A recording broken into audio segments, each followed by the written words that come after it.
always great to hear just how one person's life affects us all. And right now we're going to hear from Rick.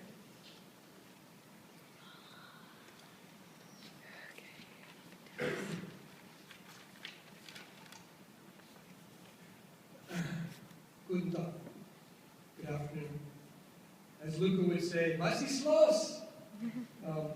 Luca came to the United States in the late summer of 2002 as an exchange student and lived with me and my wife, Ruth, and my children, Nicholas and Kiara.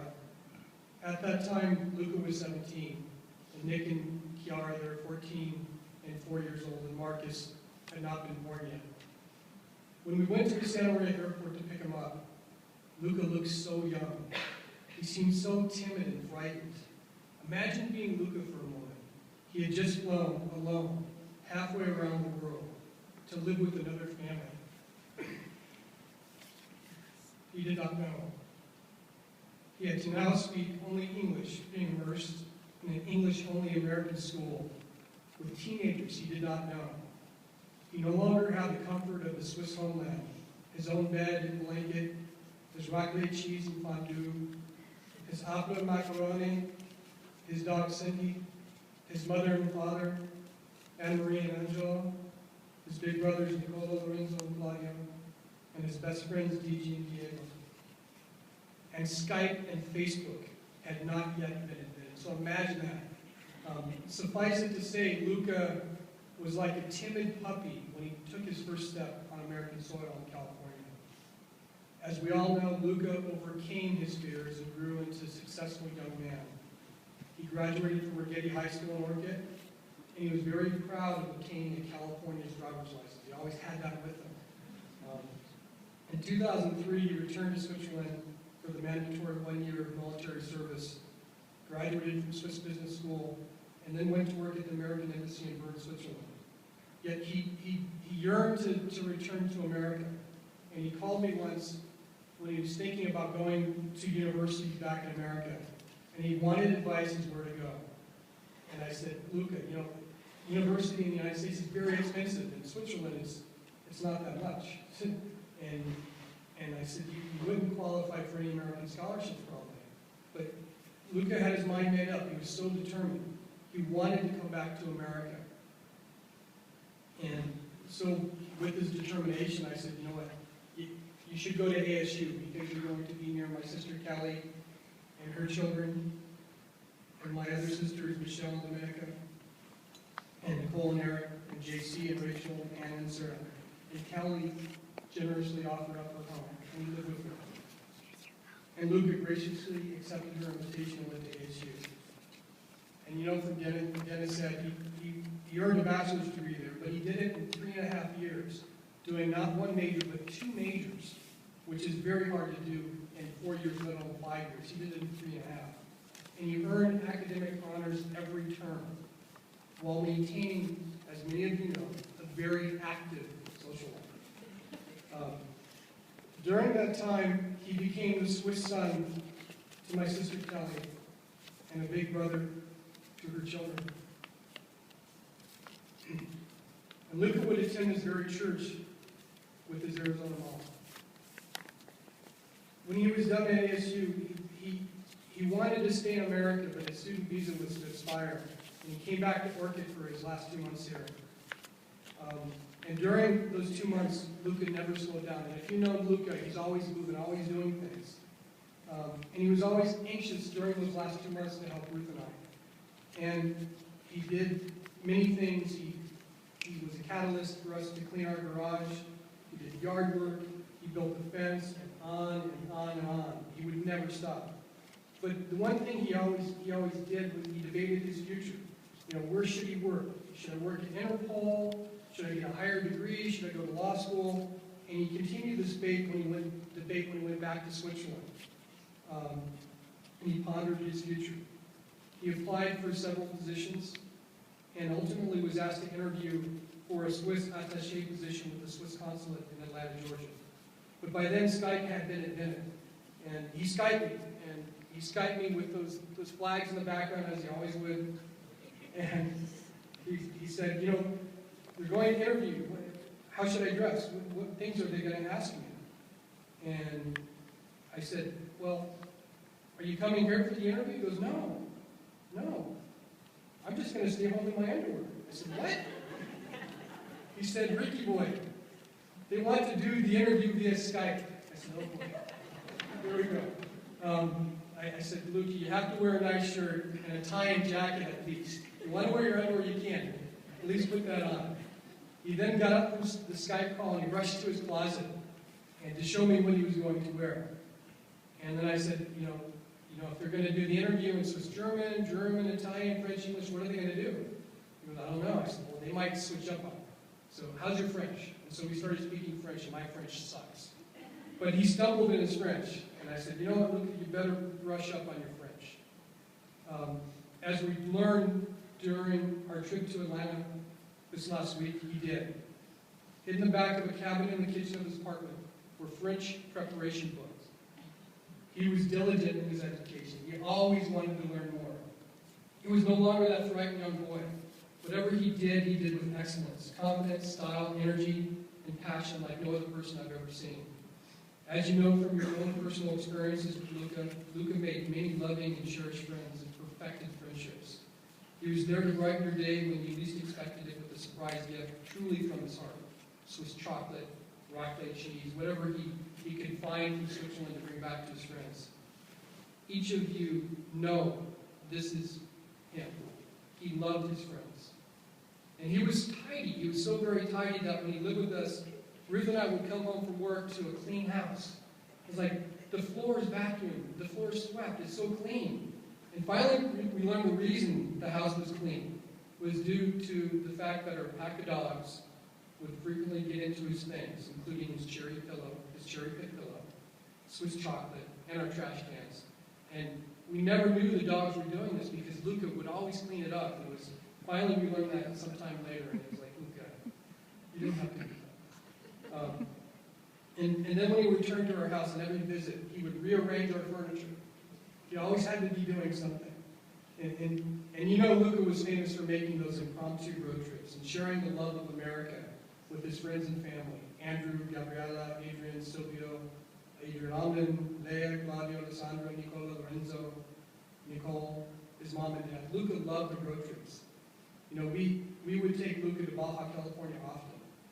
And he was sad when his schedule could not allow the 2-week trip. On one such time when he couldn't go, we came home about 2 in the morning after a 2-week trip.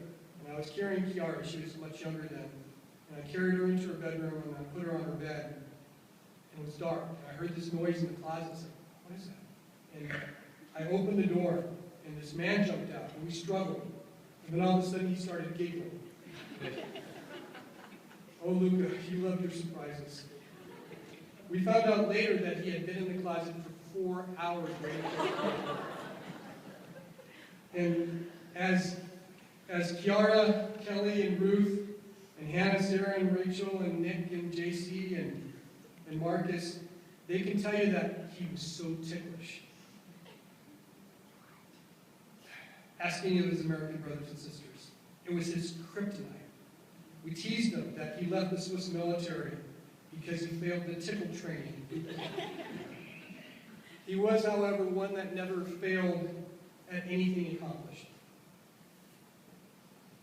Luca and I played practical jokes on each other for years. There were so many. In 2007, Claudio and I once played a 6-month-long joke on Luca that started at Taco de Mexico in Santa Maria. And it was the best joke ever played on Luca, and ended with giggles of laughter while he was tickled by girls. I'll save that one for the reception. But during Luca's first 6 months with us, I had a friend come over, and he was dressed in a dark business suit.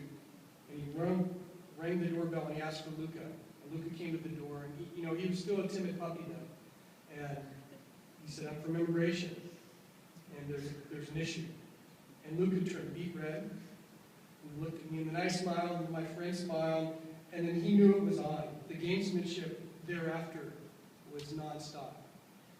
Jokes then rebounded back and forth, from jumping out in monkey masks, to having his Jetta stolen when he visited with Adrian, to scaring him with rubber snakes in Baja. And those videos are on Facebook if you want to see them. They're amazing. The monkey mask was sent back to Switzerland when Luca returned to Switzerland, and it was given to his brother Claudio to scare Luca. And I think Claudio and Lissandra both scared Luca, and they have that on video too. I'm not sure if it's on Facebook, but if it's not, we'll get it there. We also, Nicole, my niece, had this little bear doll. It's called Little Bear. And she gave it to Kiara for her birthday. And Nikki, you probably don't know this, but we often hid that little bear doll under Luca's pillow. Because if you laid down on the pillow, the little bear doll would say, "I'm your little bear. Let's go play. Hooray!" And every time Luca would do that, he'd die. So thank you, Nikki, for giving that to Kiara. It just keeps giving and giving. Last March, when I was in Washington, D.C., Luca drove up to visit me. I was chaperoning about 50 foreign exchange students around the East Coast. And he drove up from Atlanta, and on the way, he asked me if there were any Swiss kids in my group. And I said, yeah. And I said, you know what, she's never on time. She's always late for the bus, and she really had a spicy attitude. And he said, cool, I'll get her. And so, picture this, I'm in the basement of the Capitol building with about 50 foreign exchange students from 26 different countries, and I see walking from the steps Luca with a big smile on his face, as you know he can smile, with one of my friends, Mackenzie, who was in med school then. And they're coming down the steps, and they walk up to me. Mackenzie gives me a hug, and Luca goes, "Which one is she?" And I discreetly pointed her out. And then I watched him go up to her, and he was dressed very nicely as a Swiss attaché would be. And he went up to her and spoke to her in perfect Swiss German, and informed her that he was from the Swiss consulate and showed him his business card, showed her his business card, and said he needed to see her identification. I'm watching this from a distance, probably about from here to the end of the room, and I see her turn red, like Luca turned red the first time I scared him, and then suddenly I saw Luca's bright smile, and then he pointed at me. Then we all laughed, and then the girl came over and punched me. Luca, how we all miss your smile. One time, Chiara and our student from Italy, Sylvia, had a hamster, and they had it in the bathroom above the toilet, and it escaped, and somehow it fell into the toilet. So Luca goes in the bathroom, he's about ready, and he screamed. He screamed louder than anybody else I've ever heard scream, except when he saw a black widow, or the fake ones that we would plant for his viewing pleasure. One time, I was with Luca, and we were having a conversation with one of his friends, Gabriella, in Switzerland. And he was speaking in Swiss German, and then we would speak in English. And he said, "Say this to Gabriella." And he told me what to say, and I didn't know what it meant. I just thought it meant like, "How are you? How are things?" But I found out it's very inappropriate. I won't say that here. Another time we were on Skype with Luca, and this time when he was living at ASU with Krista. And he said, "There's a pole in my apartment." And so we're like, "What do you mean there's a pole in your apartment?" And he said, "I'll show you." And then he started dancing around this pole. Well, he did some pole dancing, and he didn't know it, but Ruthie had a video of him pole dancing. We tried to find it, but we found it this morning, so if you want to watch it, you brought the laptop. Luca hated bugs, he hated scorpions, and my son Marcus had been stung by a scorpion once, and we were in Pismo Beach, one of Luca's favorite places in California, on Friday, just before we came here. And Marcus saw a lollipop that had a scorpion in it, and brought it here for Arizona for Luca. No, I wanted to eat it. Did it taste good? I want to taste the blue part, not the scorpion inside. Yeah, it didn't taste that good. You know, Luca was very generous in sharing his emotions with friends. He would randomly text Ruth and Kelly, and I'm sure many of you, and say things like how awesome you are, or randomly call you up. He was a true friend. You know, one time we were camping in the desert of Baja, Mexico, and I got dysentery. It was really bad. And so Luca woke up middle of the night, and he dug a hole. So he was passionate in supporting his friends in their endeavors, no matter what they were, giving advice, going to concerts, and sharing the beauty of the West Coast. Many of you know that he had great taste in clothes, impeccable fashion. Tommy Hilfiger, Ralph Lauren, Puma, Adidas, Hurley, Abercrombie and Fitch, Nike, American Eagle, or anything with American flag or a Swiss flag on it. He loved going down the malls. He loved wearing his sunglasses. I remember once during a trip, a road trip he had taken after Thanksgiving, one of our kids went to Phoenix and was at Thanksgiving with Kelly. And she had to get back to school, and I was kind of pissed because it's like, she's got to be back in school. And Luca said, I'll drive. So Luca and Andrew did a round trip from Arizona to California, dropped Sylvia off, had an In-N-Out burger, and then drove back the same day. That's how nice of a guy Luca was. He was a great big brother for our kids, for Rachel, for Hannah, John, Sarah, Nicole, Eric, Nick, Kiara, Marcus, Yuta, Sylvia, Aline, Ellen, Petrie, Julio, Romano, and Essie and Sherry, and a joyful baby brother to Claudio, and Lorenzo, and Nicola. An amazing, respectful son to Anne Marie, and Angelo, and to Kelly, Ruth, and me. Now he has to be the guardian angel, not only for his family, but to all of you. And you know, as a guardian angel, he loved anything police, and I think that's why he's a guardian angel for us. He's kind of like our guardian angel for police. He did ride-alongs with the Santa Barbara County Canine Unit, the Morro Bay Police Department Canine Unit, and Atlantic Police Department, and Maricopa County Sheriff's Department. When we were in Atlanta, we had the opportunity to meet a good friend of his, an officer named Melanie Tillman, who was an Atlantic police officer. And she lived in the same apartment complex with Luca. And she shared with us that Luca would do anything for her two sons. And on the drop of a hat, if she was late investigating a crime scene, she would call him and he would drop whatever he was doing and go pick them up. He was kind and generous. We all knew that. I remember another time in Baja, we were pulling a trailer and the tire broke off the axle. And we were in the middle of the desert. And it was nearing evening. And we sent Ruth and, I'm not sure if Nick was there, Kiara, along with another family into San Felipe. And Lucas stayed with me. Despite his fear of rattlesnakes, despite his fear of black widows, despite his fear of being in Mexico, he helped me repack all the things in the trailer, packed the car to the gills, and we drove in. One thing that the kids reminded me, do you remember the funny way he would drink soda from a straw? Like an elephant. The kids said he would use his lips as if he was an elephant using his trunk, as he would go around the straw. He loved his Coca-Cola, his Pepsi, Cosmopolitans, Red Bulls, Mike's Hard Lemonade, margaritas. He learned how to drive with Drive Master Bill. He got 100% on his driving test. His first car he bought was in Paso Robles, California, about an hour and a half from our house. And he texted and called Lorenzo and the family, I need cash, we need cash to get this car. And somehow they managed to get things together, and he paid cash for his first car, a Lincoln Navigator. And he was really excited. And he goes, you want to drive? I said, no, you drive. And I said, you need gas, let's go to the gas station. So he followed me to the gas station. And he got to the gas station, and he's looking at the pump. And he'd never pumped gas before in America. And he didn't know what it is. Okay.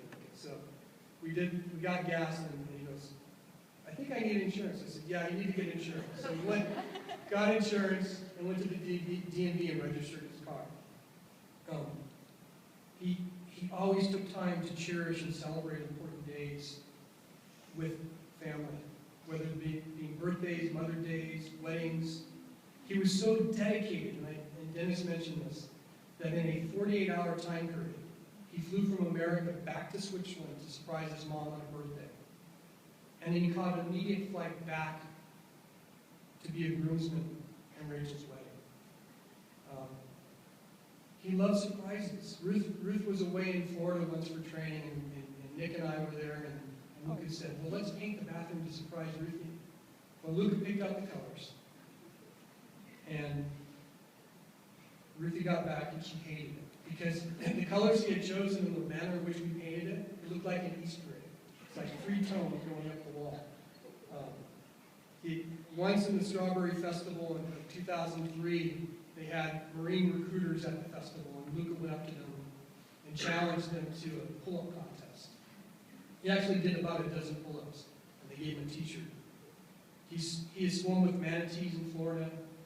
He's ridden a camel with Kiara at the Gainesville Renaissance Fair.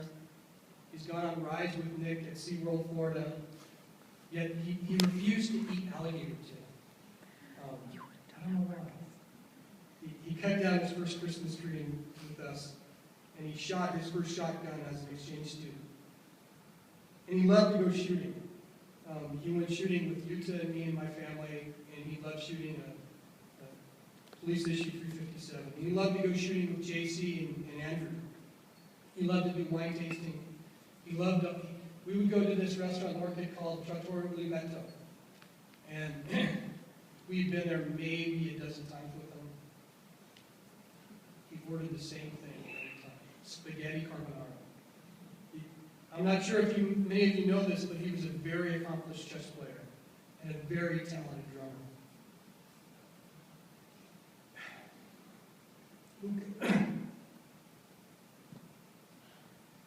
Luca loved his dog Cindy, and in many ways, he was like Cindy. Let me try to explain this. This is Cindy. My wife, Ruth, is a veterinarian and sees death weekly, and we experience it through her eyes. Sometimes we wonder why dogs don't live very long lives.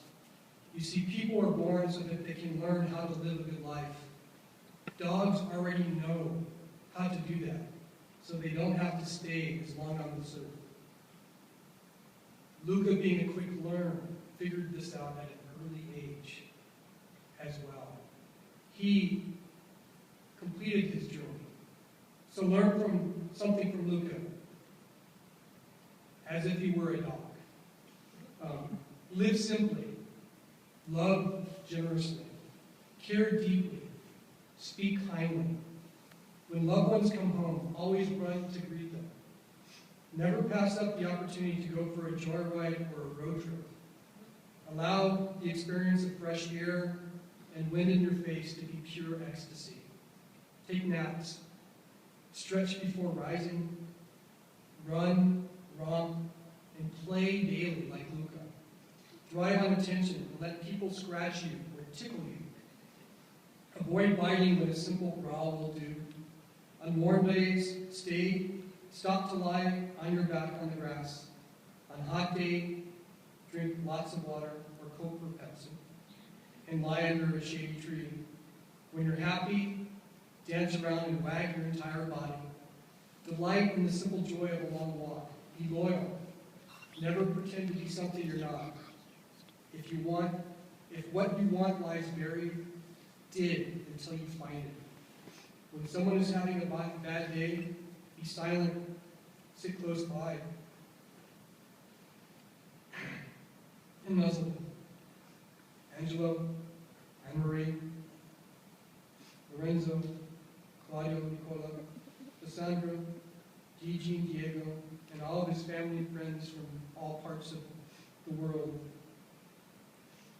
Please always know that we will continue to be your family, Luca's family, your friends, here in Arizona and California. We miss you, Luca. Cheers.